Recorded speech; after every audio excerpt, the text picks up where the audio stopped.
Andrew James McGann, aka the suspect of the Devil's Den murders in Arkansas, is facing serious charges and consequences. But what dangers will he be facing on the inside of prison? Will inmates hate him? Will gangs recruit him?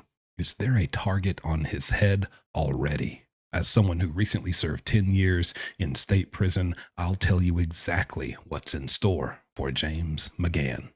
Let's get started.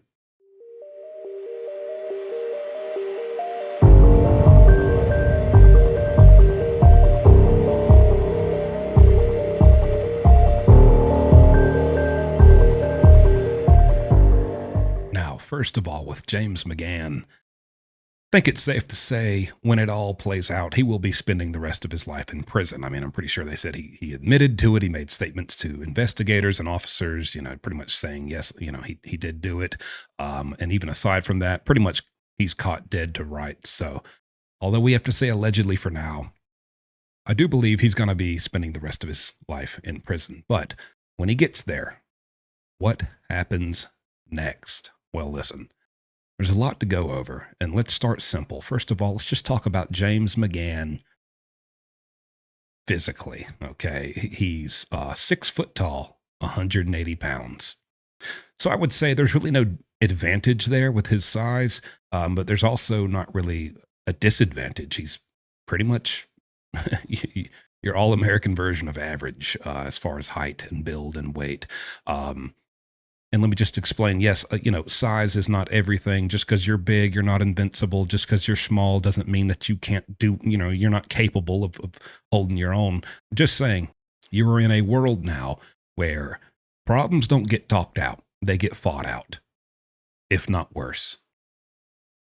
There are no guns. You can't just pull a trigger, no matter, even if the Incredible Hulk is standing right there in front of you and you're good. Nope, just just move my finger back an inch.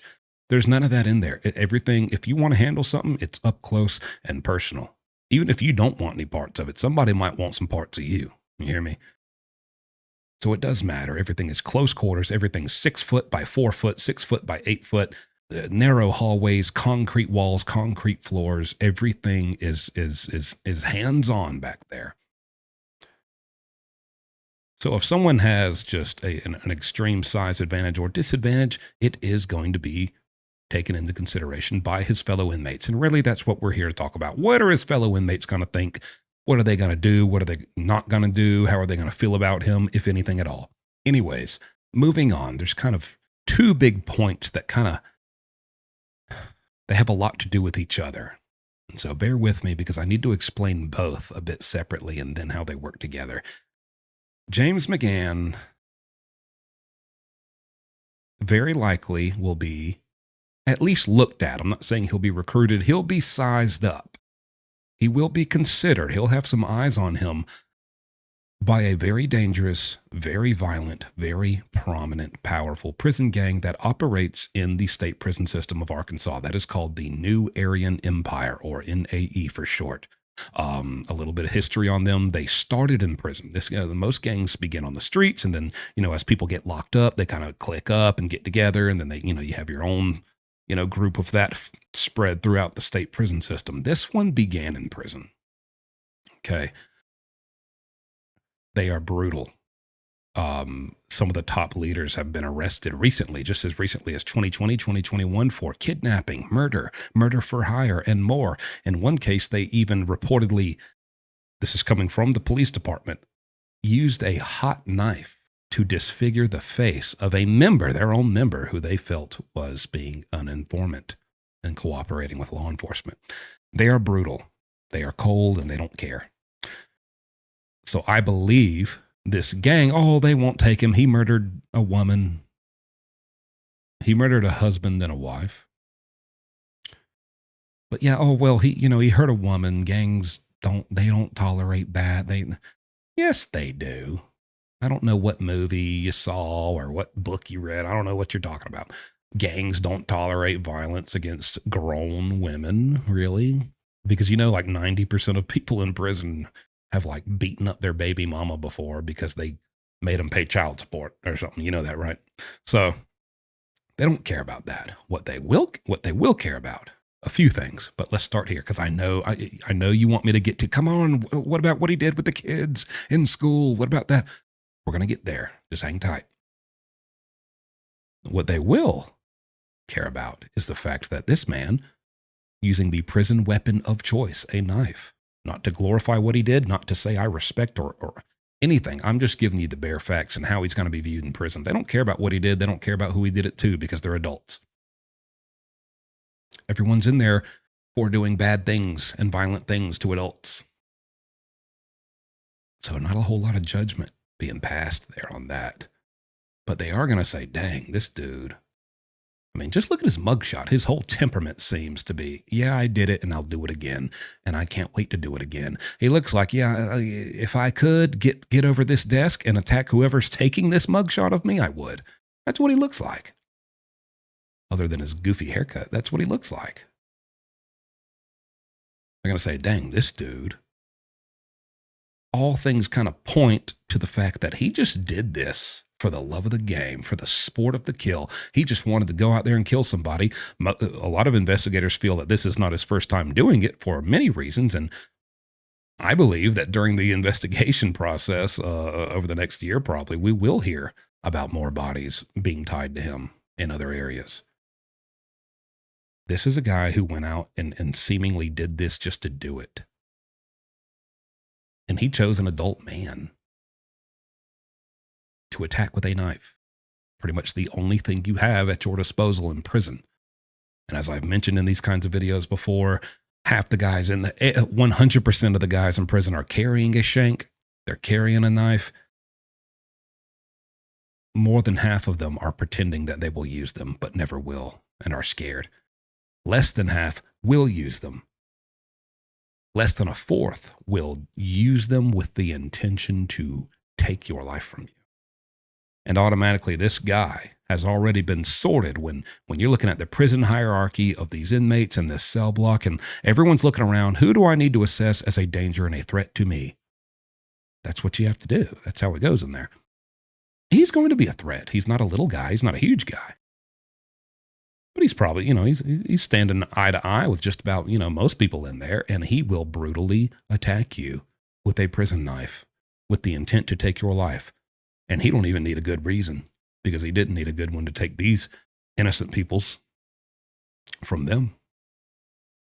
That is the kind of brutality and coldness and willingness to enact violence in the way that violence happens in prison that gangs look for, especially a white supremacy gang, the New Aryan Empire.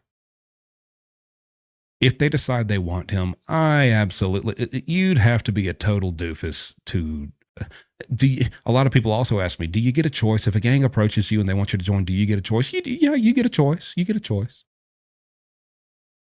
Some people might not like being turned down. Just depends on the gang and what prison and what state. They might not like it. Some may be like, hey, you know what? That's fine. Just wanted to ask. And if you say no, cool. Okay. No problem. And they mean it. And that's that. Good luck. Good luck to you during your prison sentence all alone.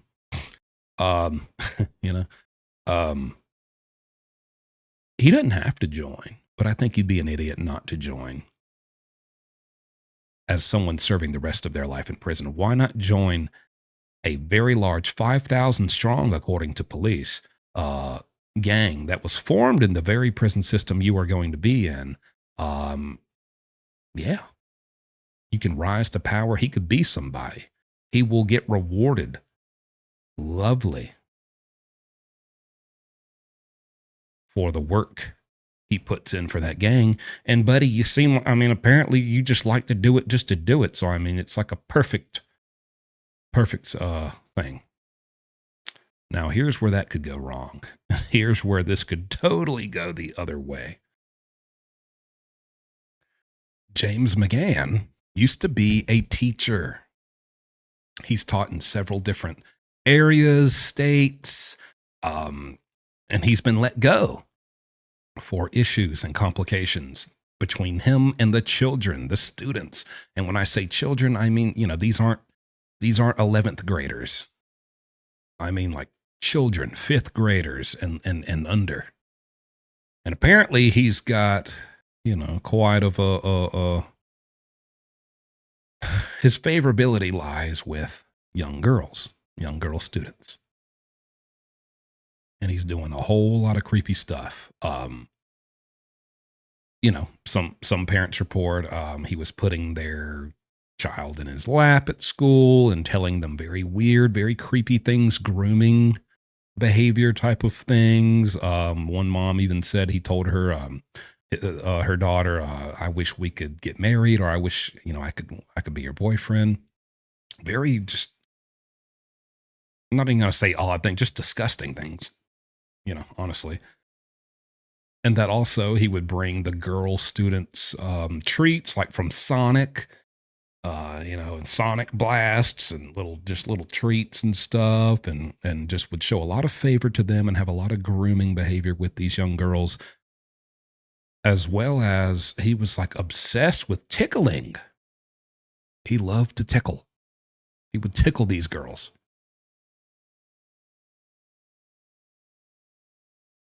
Unfortunately, nothing criminal as far as like charges or just even a statement or a report was ever done about that. He was let go from a few schools, then he go to another school and just continue doing what he's doing. And now you have this guy has taken the lives of two innocent people who were out there with their two daughters who experienced this and thankfully are alive, but their parents are gone now. And they were there for this. So, obviously, that's the big thing here, too. How are inmates going to feel about that? Because it's not like they'd never know. It's one thing, they would never know if this guy wasn't all over the news, not all over the internet. Because there is no paperwork, there is no criminal charges, there is no record, there is no history on paper that they'd ever be able to see and find out about. Which, hey, trust me, if it's there on record, on paper, they'll find out. But this isn't. And so normally they wouldn't know about this, but because, and I always say, inmates know about big cases in their state and in their local counties and stuff. Inmates love two things, sports and news when it comes to the TV. That's the two sins of the TV. Don't ever change it when it's on sports or the news. And honorable mention, Jerry Springer reruns. Never change it. Never change it. They love to watch the news. I believe it's more of like a fear of missing out thing and how disconnected they feel from the outside world, and watching it kind of, even in my experience, I think, this is how I felt. And so I'm sure this is in my amateur, therapist brain. I think it just gives you a connection to, hey, I still know what's going on in my surrounding community and in my area and what's affecting the people right here near me, with me, outside of this prison. And so maybe I'm not so isolated, because you feel very cut off, as you can imagine, in prison. So it does help you feel closer. So news is very important and they pay a lot of attention to it. Sorry to rant, but that's the point. They know everything that's going on. For me, South Carolina, it was Alec Murdaugh. Huge case. Todd Colehep, serial killer, huge case. We followed every last bit of it. Arkansas, they're going to be following this guy, and they are going to see on the news all these allegations and all these stories and personal accounts from, former students and just parents, families of students talking about the weird, creepy grooming things this guy did. And it gets tricky because, yes, they'll have that information. Ultimately, thank God, there are no reports of him actually physically, really taking it there. Not to say that what he did do is okay or acceptable. Obviously, it's not, but he didn't commit the act, which is a good thing. No one had to experience that. But there's no official, he did this and he has this charge and he does have this charge on his record. And so he could get in there and explain away all this. Oh, that was just this. And oh, well, this went like this. I don't know how good he is at talking himself out of situations. I tell you this, he talked himself out of going to jail. He talked himself into more jobs being a teacher for young kids after multiple times being let go from teaching jobs with young kids because of weird, creepy altercations. Don't know. He could be able to get that title, that bad title off of him in prison. Up to him. Whether he can or can't, it's also a coin toss if the gang is really going to hold that on him. Because listen, if they want him bad enough, if this guy is that brutal, let's say he goes to prison and look at his face, look at his temperament, look at the reason why he does things. He's a violent man. He wants to enact violence on people. He's just looking for a reason. They want to utilize that. They want to harness that energy and mindset and physicality and control it for their benefit. If they see somebody's like, man, if we tell this guy's got nothing to lose, he's here for the rest of his life, he's got nothing to lose. He doesn't have money like that. He's not going to be extorted. He doesn't really have any money or anything. They'll probably feed him. Hey, that's what you do with your hitters, your soldiers, your henchmen, your guys who are like, they're the ones really putting in the violent work when it's time to be done. And because they get the reputation for doing that, they don't even have to do it that much anymore. It's just their name. And because everyone in prison knows that they will, if they're in the cell block with those people, they don't even overstep boundaries. They don't even mess with them. They don't even do something that would cause them to come after them because they know. And so that kind of just their presence keeps things running the way that gang hypothetically would want it to run. Because hey, we got these boys. Oh yeah, you want to? Oh yeah. That what you want? You sure you want to do that? Yeah. You see who you see what we got. That's how it operates in there. So, and they'll take care of him just for having his presence there. Here, oh, you hungry? Here's some food. Oh, you want to smoke? Here's some tobacco. Here's some. Well, what do you like? Oh yeah, you need to make a phone call. Here you go. Here's a cell phone. What do you need, brother? You just let me know. But hey, make sure if I ever need you to plunge some metal in somebody, better be ready. Make sure you're ready. And I'm sure he will be. When you have that type of benefit at your fingertips and disposal, you'd be surprised what these cold-hearted, heartless inmates, gang members who are known for doing awful, crazy, violent things, you'd be surprised at what they'd overlook, especially if you give them an out, especially if you give them a reasonable doubt like, oh, well, yeah. Hey, he's never been. If he really did that, why didn't they get him arrested? Well, yeah, it's just no. I don't think. Yeah, we're not going to talk about that. Yeah, he's a killer. He's on our team. We're good. Could definitely see that happening. But if they really want to stand for something, if they really want to draw the line there, with the amount of power and control law enforcement says that gang, the NAE, has in Arkansas state prisons, I could absolutely see him having a target on his head and it happening. And I don't care if you think he's going to be in PC, he's going to be in administrative segregation, he's going to be in solitary. Brother, a lot of things can happen in PC, administrative segregation and solitary.